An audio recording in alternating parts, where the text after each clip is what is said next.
Port Charles had always been Carly Spencer's battleground. She had won wars, lost loves, and stood against enemies most wouldn't dare confront. But nothing could have prepared her for the most painful blow of all: betrayal by those closest to her. The city had changed. The skyline was the same.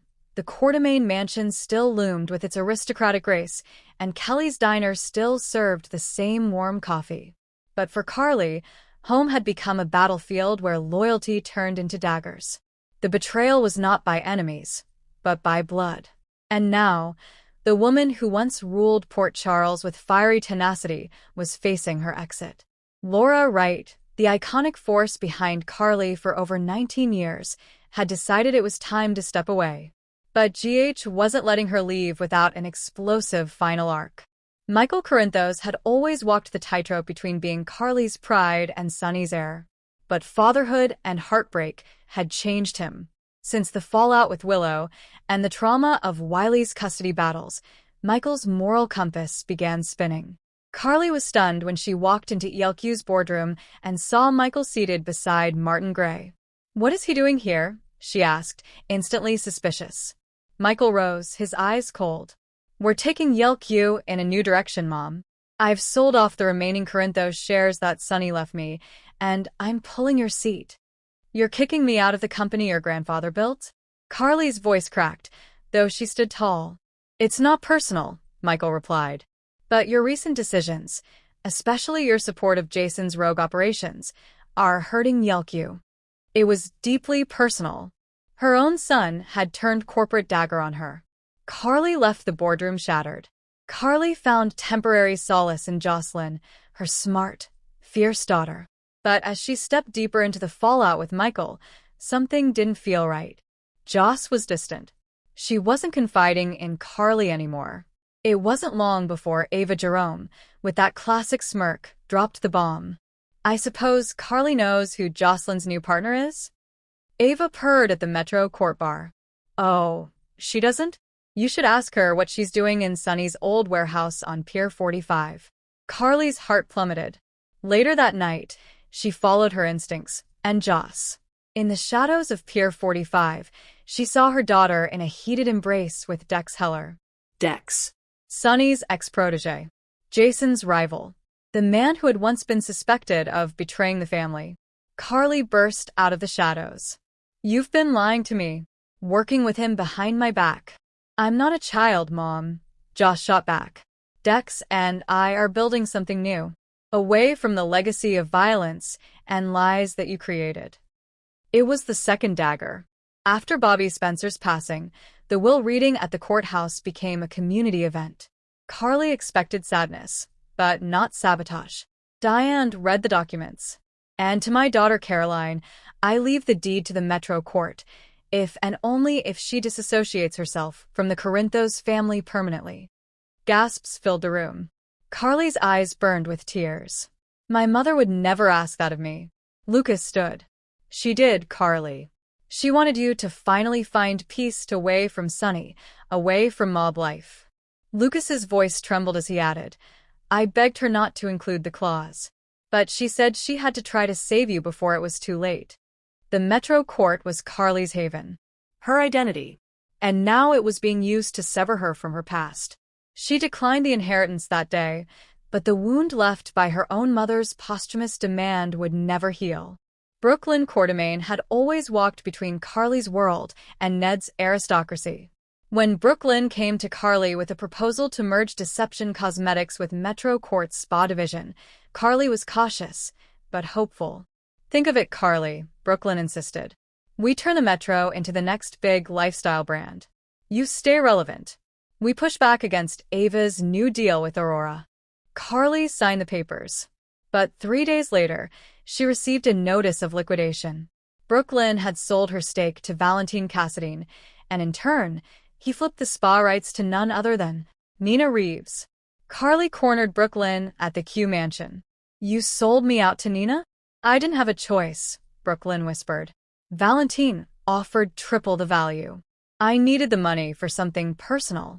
"More important than family?" Carly asked, voice trembling.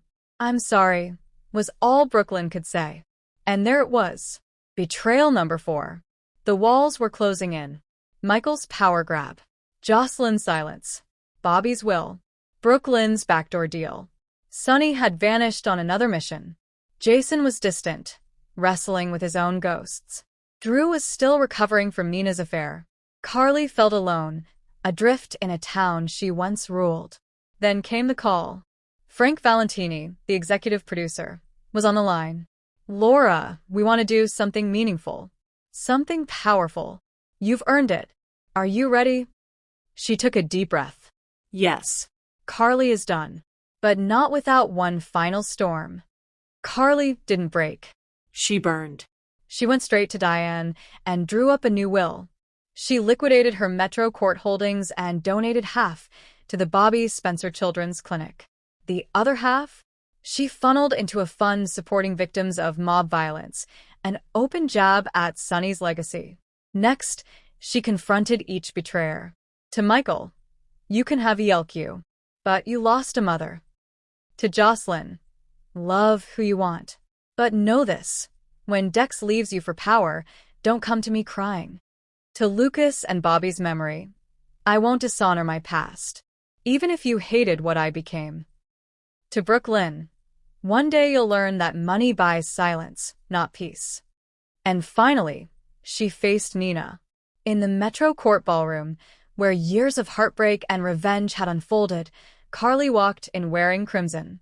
She approached Nina, who stood sipping wine with Valentine.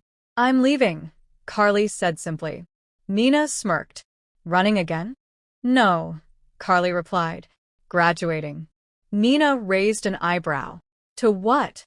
To something you'll never understand. Freedom.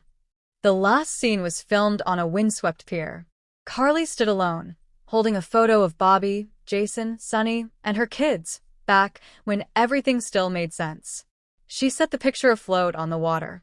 As the waves swallowed the frame, she whispered, Goodbye, Port Charles. In the distance, a boat engine purred to life. Carly stepped aboard. No one knew her destination. No one needed to. The camera lingered on her silhouette, framed by a setting sun. The final line came in voiceover. Sometimes, survival isn't about who stands beside you. It's about walking away from everything that broke you. Fade to black. Michael cried alone in the Quartermain den. For all his strategic victories, he had lost his moral center. His mother was gone. Jocelyn tried calling her mother, but was met with silence. She left voicemails, begging forgiveness.